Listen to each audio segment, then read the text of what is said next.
America ने Iraq से सभी अमेरिकी सैन्य बलों की वापसी की घोषणा कर दी है। अमेरिका ने कहा है कि इस साल के अंत तक इराक से सभी सैनिकों को वापस बुला लिया जाएगा। अमेरिका ने पहले ही अफगानिस्तान से अपनी फौज को हटाना शुरू कर दिया है। ऐसे में सवाल यह है कि इसका इराक पर क्या असर पड़ेगा।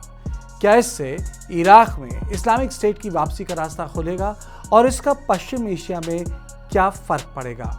इन सब सवालों के जवाब जानने के लिए आप जुड़े रहिए हमारे साथ। मैं हूं कार्तिकेय शर्मा।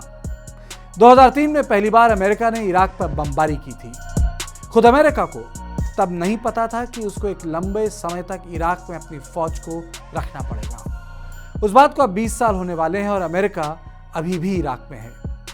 लेकिन अमेरिका के नए राष्ट्रपति बाइडेन का कहना है कि 2021 के अंत तक अमेरिका अपने सैनिक अभियान को खत्म कर देगा।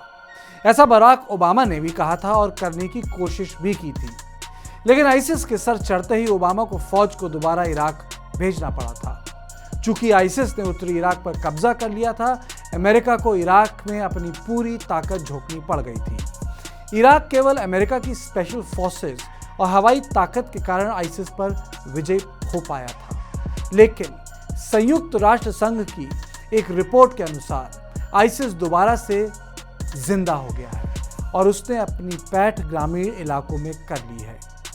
संयुक्त राष्ट्र संघ की रिपोर्ट के मुताबिक इराक के कई हिस्सों में आईसिस के लिए सहानुभूति बढ़ गई है। रिपोर्ट के अनुसार आईसिस कभी भी बगदाद से जुड़े राजमार्गों पर कब्जा कर सकता है, लेकिन इसके बावजूद इराक सरकार में अमेरिकी सेना के प्रति सहानुभूति नहीं है। कासिम सुलेमानी के कत्ल के बाद ज्यादातर इराकी राजनेताओं का कहना है कि इराक की जमीन से विदेशी फौज को चले जाना चाहिए।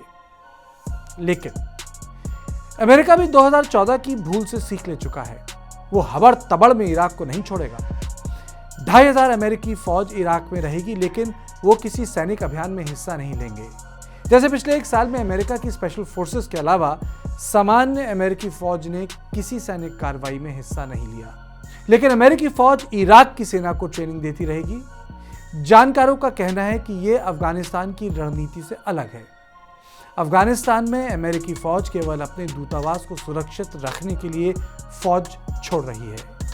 इराक में आईसिस के खतरे के कारण फौज को रखना पड़ रहा है, क्योंकि वो आतंकवादी संगठन फ्रेंचाइजी मॉडल पर चलता है। लेकिन पश्चिम एशिया में एक बहुत बड़ा बदलाव आ रहा है।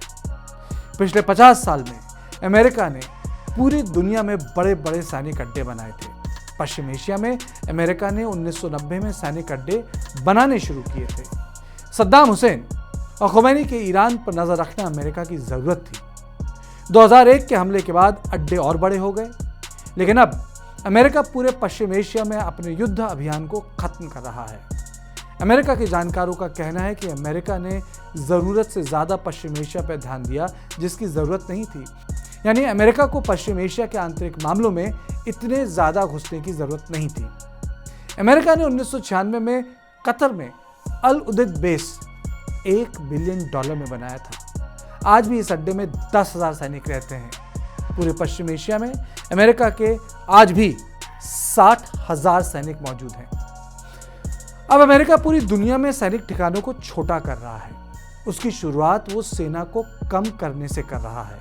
अमेरिका ने सऊदी अरेबिया, जॉर्डन, कुवैत और इराक से पेट्रियट मिसाइल की 8 यूनिट्स को वापस किया है।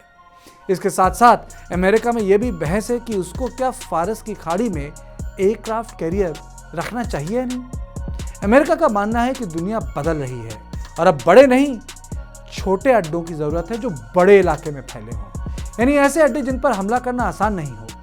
हाल ही में जब ईरान ने अमेरिका के इराक के सैनिक अड्डे पर कासिम सुलेमानी की हत्या के बाद बमबारी की, तो एक भी अमेरिकी सैनिक नहीं मारा गया।